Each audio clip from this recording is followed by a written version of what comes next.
Now, let's see who is funding March and March. Put up the article. Who is funding March and March? So the media have chosen Jacinta as being the person who's going to be responsible for whatever happens on the 30th of June. Breaking news, breaking news, breaking news. Jacinta Ngubeze and her crew has finally been exposed. Who is sponsoring the March on March? Which party in South Africa is sponsoring the March on March? Which politician is sponsoring the March on March? Are they sponsoring it? Why are they chasing away Ghanaians, Nigerians, Mozambicans, and other people from their country? Do you want to know why? And do you want to know the people involved in this? It is going to shock you. Very soon, Jacinta and her crew will be heading straight to prison. There is a room that has been kept for them because that is where they are gonna be sleeping for the rest of their life. Hey, a lot is happening on the social media. You see what is happening? Watch this video, guys. Don't forget to like and share. So the media have chosen Jacinta as being the person who's going to be responsible for whatever happens on the 30th of June. Now you see, I just watched President Cyril Ramaphosa's address of the nation, and honestly, there was not anything that was surprising. These are things that me and you both know. You shouldn't be in the country without papers, right?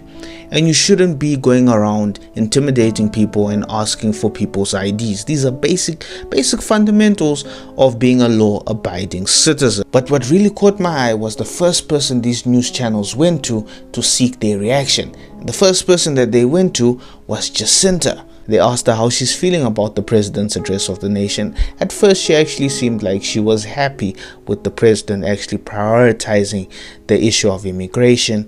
Obviously, then she goes on to say that she wishes that the president went on in depth. But the most fascinating question I saw was with Xolo Mgumbi, where he specifically asked her who started the 30th of June deadline. She tried to distance herself from the date, saying that no, it's the other guy that issued out this deadline.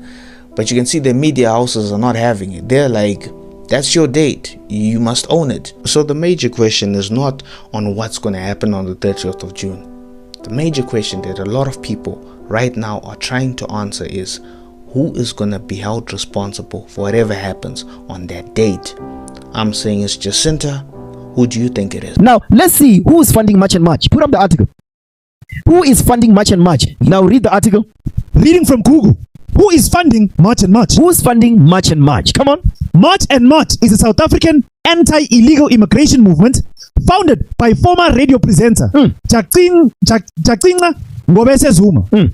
It operates primarily through grassroots support and donations to fund demonstrations. You see that part when it says it operates primarily through grassroots support and donations? That's the part I want you to focus on, because the next thing we're going to read, you're going to see the funders. Go ahead. It operates primarily through grassroots support and donations to fund demonstrations while receiving logistical support and participation from various political parties. Go ahead. Funding sources.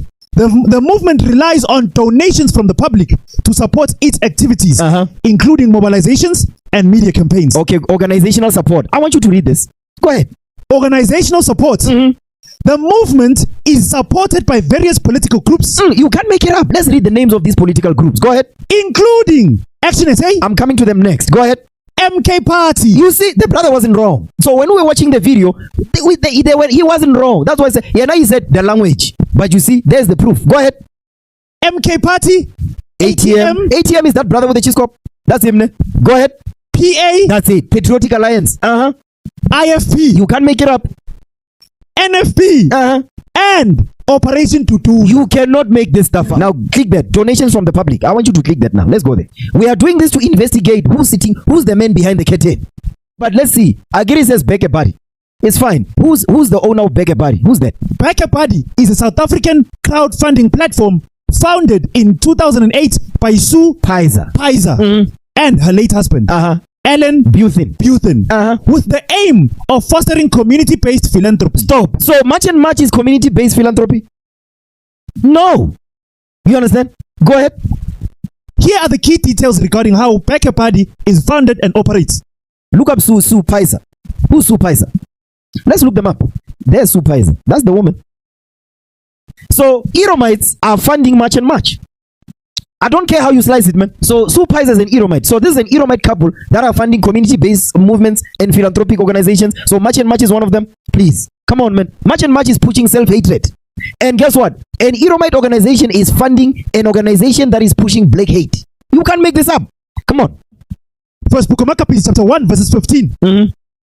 And made themselves uncircumcised. Exactly. Spiritually, they make themselves uncircumcised. Come on. And forsook the holy covenant. They forsook this Bible. Because this Bible tells us who we are. That we are the children of Israel. Read. And joined themselves to the heathen. And joined themselves to the heathens to do what? And were sold to do mischief. That's it. They were sold. For you to be sold, that means a payment, a transaction took place. And they were sold to do mischief. They were paid to push this march and march to hate their own people. So they were sold to do mischief. June 30th, 2026 is the deadline given to all foreigners in South Africa. All foreigners must go back to their country. Foreign nationals live in fear of March and marks 30 June. Xenophobic violence is breaking out across the country. People have died. March and March distances itself from the violence, but its leaders are adding fuel to the fire with rhetoric that dehumanizes and scapegoats Africans from other countries. I'm Daniel Stein, the deputy editor of Ground Up News. Let's take a closer look. We know that we are the voice of the voiceless, the unemployed, the drug addicts, the women who are raped and trafficked every day from this country by foreign nationals. So South Africa does have a rape crisis. Studies have found that about a third of South African men admit to committing rape. There are also international criminal groups importing and selling drugs in the country.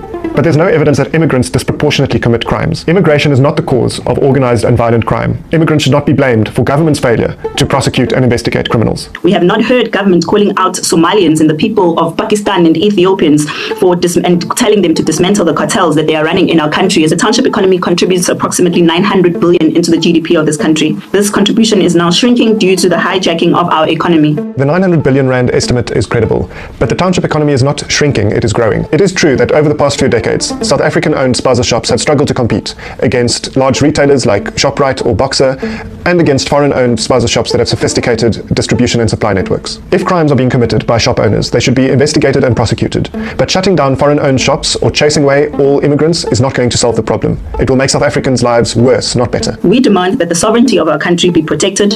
South Africa is currently being invaded. No matter your position on illegal immigration, we should at least agree that immigrants, whether here legally or not, are human beings that deserve to be treated with dignity. Claiming that our country is being invaded by immigrants undermines this dignity. Mass deportations, as March and March demands, invariably leads to human rights abuses and suffering. The reasons why people come to South Africa are complex. Many come to seek asylum or because they cannot find work in their countries of origin. Backlogs and inefficiency at home affairs also result in people who try to enter the country legally ending up undocumented. The sole aim of this march on March is not what they are portraying online. When you check online, you see videos online, you see them attacking people, beating up people, going to their houses, chasing away people, acting as immigration officers. And of which I ask myself this question: South Africans, don't you guys have immigration officers? Are they not working? So why are people going house to house chasing away people? Why are the March on March protesters going house to house chasing away people? Now Ghanaians have left. Nigerians are said to be going back, and also Mozambique, Malawians have already packed their bags and they have left the country, and more are to be going. More people are to leave South Africa.